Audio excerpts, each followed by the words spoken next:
gorgeous individuals, it's Kav here, and today is going to be episode 1 of Quarterly Consumptions for 2018. Some of you may know that I started this series last year, but the reason this is titled episode 1 is because it's a yearly series, so this is episode 1, then in spring I will do episode 2, and so on and so forth. For those of you who are new here, Quarterly Consumptions is a series where I essentially get to discuss all of the non-bookish media that I've consumed every 3 months or every quarter. So it's kind of just like a quarterly wrap-up of all the non-bookish media I've consumed. And if you would like to see episode 1 of this series, then I will link that in the description below. But now let's get started with this episode.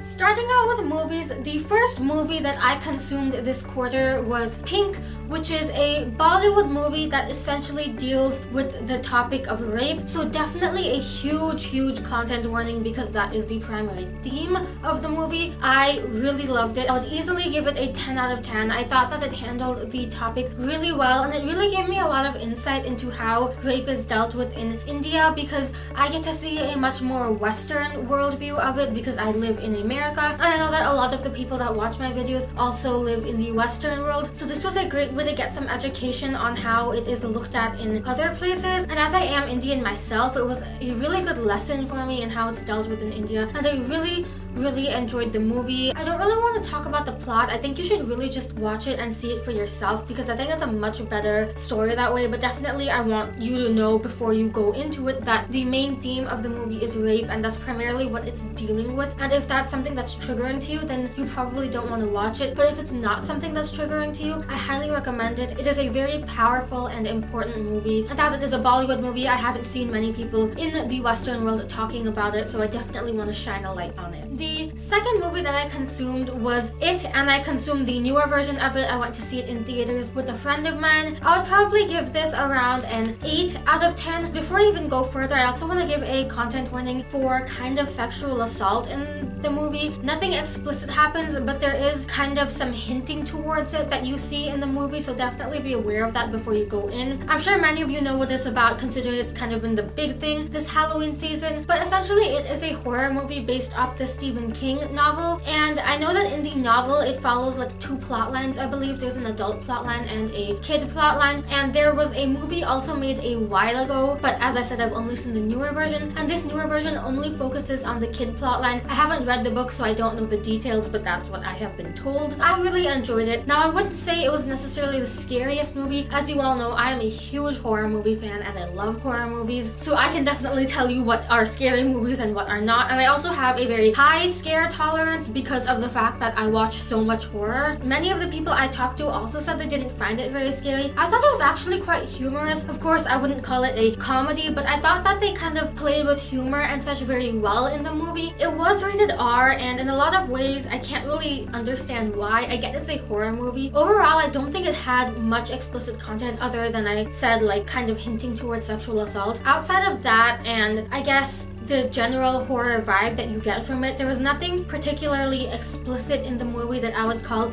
extremely scary. So if you are looking for straight up horror, it might not be my go-to recommendation, but if you're looking for a good Halloween movie, I think that it was a good one, and I was relatively pleased with it. The next movie that I consumed was Psycho, the 1960 Alfred Hitchcock version, and I would give that a 6 out of 10. And I know many of you are watching this and thinking, how in the world could Kav watch a movie titled Psycho, because that literally goes against everything they stand for. So I want to explain why I watched the movie. I watched the movie understanding the time period it was made in, because as I said, it was made in 1960. Now that doesn't excuse the fact that it has an ableist title, but it does explain it. So I was willing to go into the movie knowing that it had an ableist title, being willing to point that out, but also understanding that it was made a long time ago, so behaviors and language were much different back then. As I said, I would give it a 6 out of 10. I think horror-wise, it was definitely one of the creepier movies I've watched. I wouldn't say this was a 10 out of 10 scary movie, but it was one of the creepier movies I've watched, and you definitely do get some creepy feels watching it. The reason that I have brought my rating down so much, and if you would consider this a spoiler, then maybe you should not watch this next part, but essentially the ending is even more ableist than the title. Like I said, I don't really want to get too much into it because I don't want anyone to get at me me for saying that I spoiled the movie for them, but all I can say is that the ending was very ableist, so I can't recommend it in good faith because I could look past the title, understanding the language was different in that time. But even though the time period was different then, I still can't look past the ending because it's a common thing in horror to use ableism to kind of drive the storyline. Even if the movie was made a long time ago, I feel uncomfortable perpetuating that now because we know better, so I can't in good faith recommend it. Movie-wise, I didn't really have anything against it. Like I said, it wasn't the scariest movie I've ever seen, but it was definitely creepy. It definitely gave me some creepy vibes. Overall, I think I could have enjoyed it if they had done the ending differently. The next movie I watched wasn't exactly a movie. It was a documentary and I wasn't sure what category to put it in, so I'm sticking it here. And that was Demi Lovato's Simply Complicated, and I would give this a 10 out of 10. Simply Complicated is essentially a documentary about Demi Lovato's life and where she is now and about her career. I have been following Demi Lovato's career for a while, probably since the beginning of middle school for me. So I have known about all of the issues she struggled with, and she has been very open about her life and her experiences with mental illness and with drugs and with alcohol. And definitely content warning because this documentary gets into some pretty deep stuff, but I went into it knowing her past, so I knew what I was probably going to expect, and I really enjoyed it. I am really not often the type of person to get into things like celebrity documentaries and such, really only if I'm a huge fan of them while I watch them, but because I knew what Demi Lovato had been through, I really wanted to watch her documentary, and I'm really glad I watched it because she tackled some really hard topics. I think she's a very, very strong person, and I appreciate how she tries to use her platform to speak out about how she has dealt with so much shit and how she's essentially overcome it. She's talked about how she's still dealing with some of it, but she perseveres every day, and I really think that's something to admire, and it actually inspired me to listen to her new album, which I will get to in the music section. All I can say is that I think that she's extremely talented, and I'm glad that there is a good person behind that talent, in my opinion. The next movie I watched was Coco, and I would give this a 10 out of 10. Coco is a Disney Pixar movie. Essentially the reason I went to watch it was because the entire movie was essentially Latinx. Essentially it's based off the whole Day of the Dead celebration that I know is in Latinx cultures. I loved the movie. I thought it was such a cute, feel-good movie, and it was just so good in all ways. I genuinely think that if you haven't seen it, you're really missing out because there's really no reason not to see it. It's one of those animated movies, so you basically know going in that it's going to end as a feel-good, happy movie, and I just loved the whole theme of it. It was just cute and wonderful, and I definitely recommend it. The next movie that I watched is my favorite movie that I've watched in the past 3 months, and probably one of my favorite movies that I've watched ever, and that was Thor Ragnarok, and I would give it an 11 out of 10 because I loved it. So Thor is one of the Marvel superheroes. I have only recently started getting into Marvel movies, and I am loving their content so far. I think I mentioned in my last quarterly consumptions how Marvel has really been picking it up. Movie-wise, I have never been into the comics. I have only watched the movies, so that's all I can speak for, and I think movie-wise they are really picking it up, and I highly recommend Thor. It is hilarious, it is action-packed, there are just so many good things about it. I essentially loved everything there was to love about it. If there is one movie you take away from this video, I definitely think it should be that one because it's just brilliant in all ways. The next movie that I watched was The Last Jedi, and I would give this either an 8.5 or a 9 out of 10. This is the latest installment in the whole Star Wars movie things. If you don't know, I love Star Wars. I don't know if I've actually ever talked about that on my channel. I am a huge Star Wars fan. I think that for its trilogy, The Force Awakens was definitely better than this one. That's the one that came before this one. But this was still a good movie. I wasn't really expecting it to beat The Force Awakens because The Force Awakens was just hella good. Overall, I think that this movie did a good job. The biggest issue I had with it is that I think that it had a lot of plot lines running, so they couldn't really develop any of them enough. Something that my friend and I were talking about was the Finn and Rose friendship that kind of happened in this movie, but it was never actually developed. And I know that Star Wars is more of an action-packed movie. It's not really focusing on character development and stuff, but for those of you who know me, you know that character development and relationship development and all of that is something that's very important to me when it comes to consuming content. I also think that they did a lot of things to kind of ease the plot. Like I said, overall I really enjoyed it. The last movie that I consumed was Lion, which I would definitely give a 10 out of 10 to. Lion is essentially a movie about an Indian boy who gets lost, is taken to an orphanage, is adopted, and then kind of wants to find his family again. I loved it, but I do have to point out that it is an extremely powerful movie, and you have to watch it when you are prepared for a movie like that. It is very intense, and it's based off a true story, which I didn't know going into it. I found that out at the end. It was very sad in a lot of ways, just because this is the reality. It was based off a true story, so this is the reality for many children in India. That is a hard realization to come to. I said this in my favorite books of 2017 video. We tend to look over these types of things for the sake of our comfort. We just don't want to acknowledge that this is happening, but these are real issues. You know, there's some statistics at the end about the amount of children in India who get orphaned and who get lost and who have to deal with these things. It was really heartbreaking reading about it, and just knowing that even though this movie was just a movie, it is based off the reality. We have to acknowledge that. So I highly recommend that movie as well.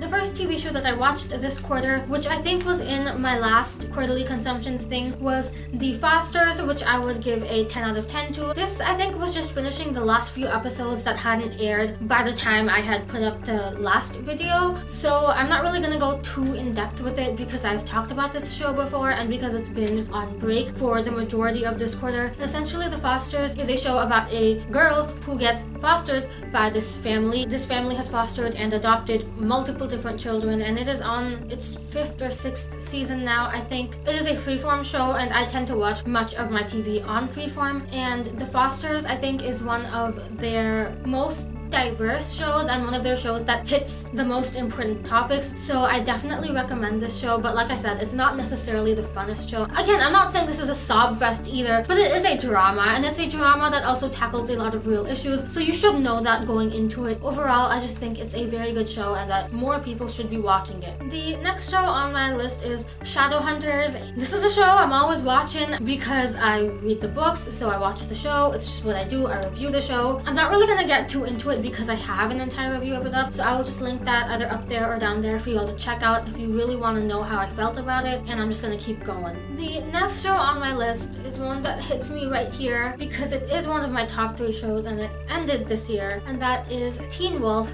I would give its last season 10 out of 10. Oftentimes shows tend to go downhill towards their end. I think that to an extent Teen Wolf was a victim of this. I think that season 5 was their weakest season, but I actually think that season 6 picked up a lot. I think that something that Teen Wolf has managed to do is stay true to the characters. I think it hasn't changed any characters to ease the plot of the show in any way. Someone involved with the show has made sure that the characters stay true to who they are, and I think that really contributes to the power of the show, because the show has thrown a lot. It has gone from a show about a literal teen werewolf, and now it's just thrown in a bunch of different supernatural creatures, but it's never changed its essence, and it's never changed kind of the part of it that you love. The thing about wolves is they travel in packs. The thing about wolves is that they have this loyalty, and I think that's something you can see in the show with the relationships with the characters and such. And as I pointed out earlier, one of the most important things to me in media consumption is characters and the relationships between characters, and I think Teen Wolf is the best at that. And I also have to say that I have watched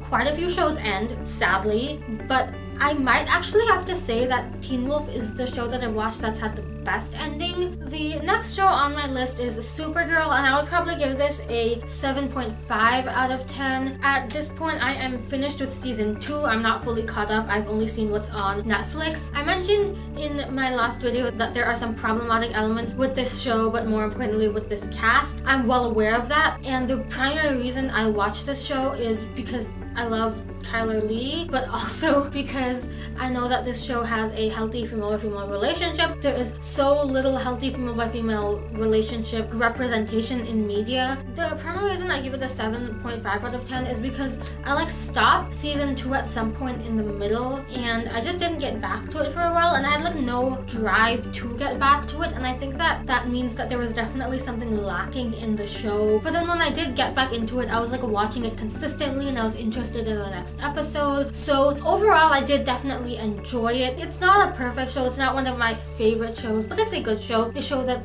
I'll probably continue watching, but it's not necessarily in like my top 5 or even in my top 10. The next show on my list was a rewatch, and that is Glee, which I would probably give a 7 out of 10 to. I mentioned how shows tend to go downhill, and Glee was most definitely a victim of that. Seasons 4 through 6 of Glee are... yeah. I mentioned in my LGBTQIAP+ tag how much Glee means to me because it was the first time I saw a lesbian on screen. Santana was the first lesbian character I ever saw, and she was also a woman of color. So that show definitely holds a lot of sentimental meaning to me, which is why I rewatch it. I know it's not a perfect show, and I know that since then some of the cast members have not been the best people, but because of what this show was to me as I was growing up, I definitely have a special place for it in my heart. The next show on my list is How I Met Your Mother, and I talked about this in my last quarterly consumptions. This was also a rewatch. I would give this probably an 8 out of 10, and considering I talked about it a lot more in depth in that episode, I don't really see the need to go too in depth with it here, so I'm just gonna keep chugging along. The next show on my list is American Horror Story, specifically Coven. I would probably give this a 6.5 out of 10. I'm kind of a mess with American Horror Story. I've watched the entirety of Murder House, the beginning of Asylum, half of Coven. I haven't seen any of Freak Show. I've seen like half of Hotel, and then I haven't seen Roanoke, and I haven't seen Cult. My viewership of it is just all over the place. My opinions on it are also all over the place because I want to love it because it's horror, which is what I love, but also there's just so many things it does that I have so many questions about. It's very hard for me to get on board with a lot of it. Like, the reason I stopped watching Asylum was because it was literally falling into the stereotypical ableist horror trope, and I just couldn't handle that. So like I said, my opinions with the show are all over the place because I want so bad to love it, since it's like a horror TV show, which is what I've essentially been looking for my entire life, and I think it definitely does the creepy aspect of it well. I do like Coven, and I do hope to continue with it. Maybe next time I do this, I will have my opinions more sorted out and I'll have seen more of the show. The next show on my list is Friends from College. I would give this a 7 out of 10. This is a Netflix original show about a group of friends from college. 2 of them essentially move to where the others live. It's supposed to be a romantic comedy. It doesn't necessarily come off that way. Again, this was a show that I really wanted to like, but I couldn't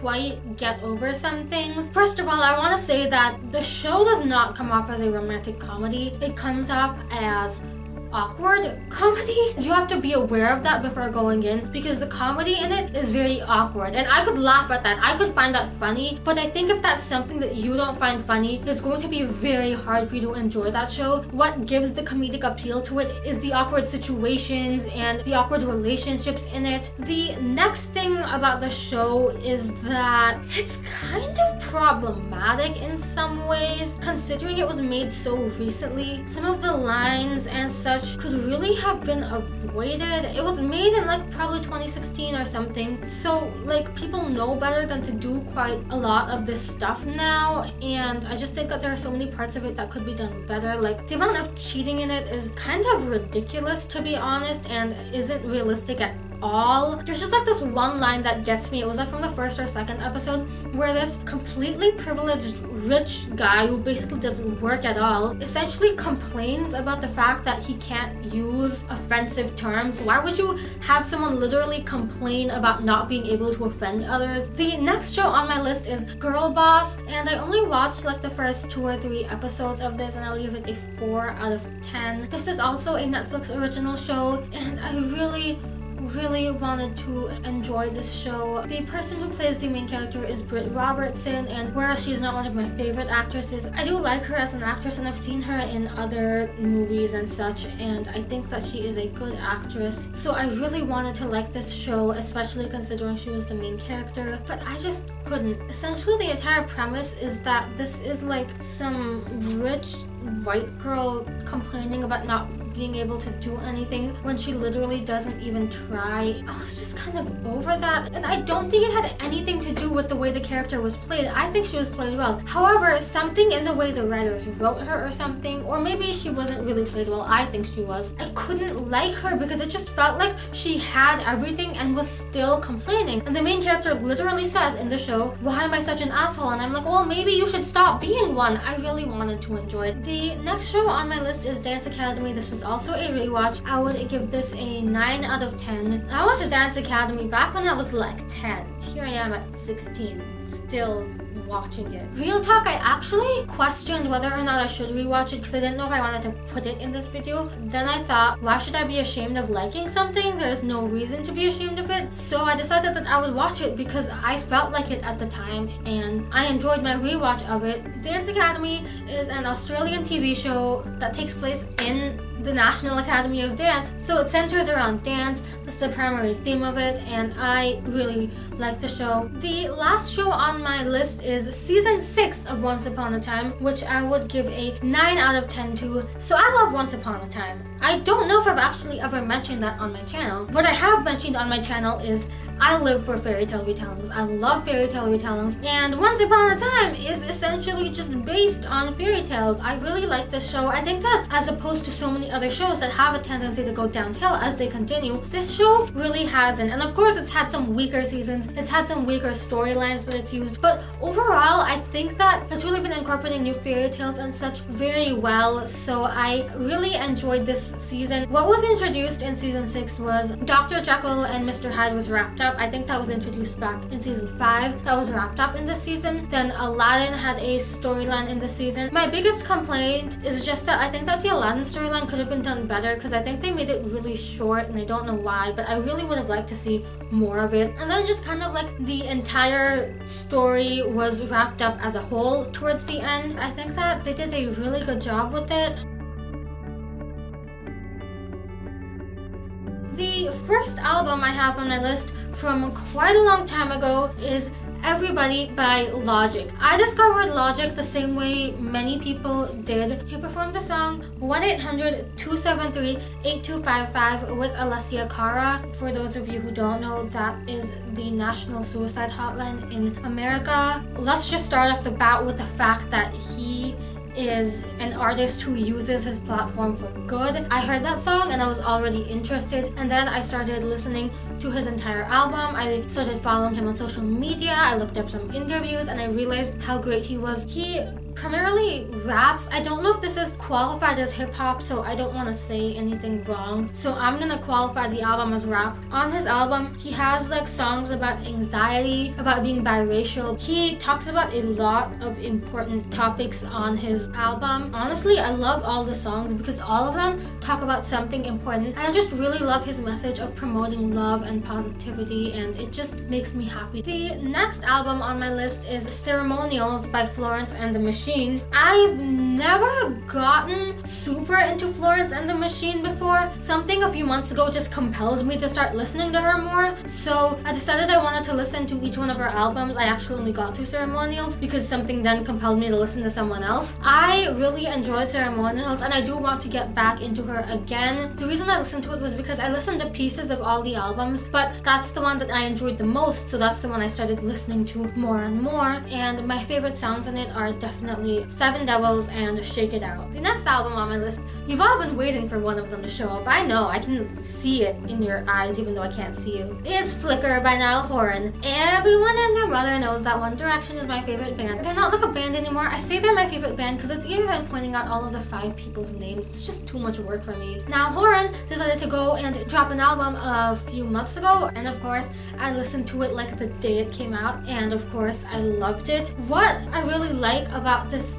break is that I think each of them have really found their sound. I feel like Niall's was really predictable. He was going to be more country, low-key with the guitar, and I think it's a really good album. You know, it's a lot of soft songs, so I really enjoyed it. I love Niall. He's a good being. My favorite songs from the album, and trust me, this is very hard because I love like 90% of it, would probably be Too Much to Ask, Paper Houses, and Flicker. And next on my list, as I hinted to previously, is Demi Lovato's newest album, Tell Me You Love Me. Watching her documentary compelled me to listen to her latest album. Oh wow, am I so happy about it because that is like a masterpiece. I loved the album. I think that with Confident, Demi really found her sound and what she was going for. Now in Tell Me You Love Me, she knew what she wanted. She is such a powerful vocalist. It's almost impossible for me to pick favorites for this album because all the songs are so good. But if I had to, Tell Me You Love Me, Sexy Dirty Love, and Crybaby. those were all the forms of non-bookish media that I have consumed over the past 3 months. I hope you all enjoyed this video. I hope you guys are enjoying this series. If you did enjoy it, please give it a like and subscribe because that stuff makes me happy. As usual, all of my social media and my Goodreads will be in the description below if you'd like to follow me anywhere else. Thank you all so much for watching. I hope you're having a lovely day or night wherever you are. Please remember, you're beautiful and you deserve the world. And I will see you soon for a brand new video. Goodbye!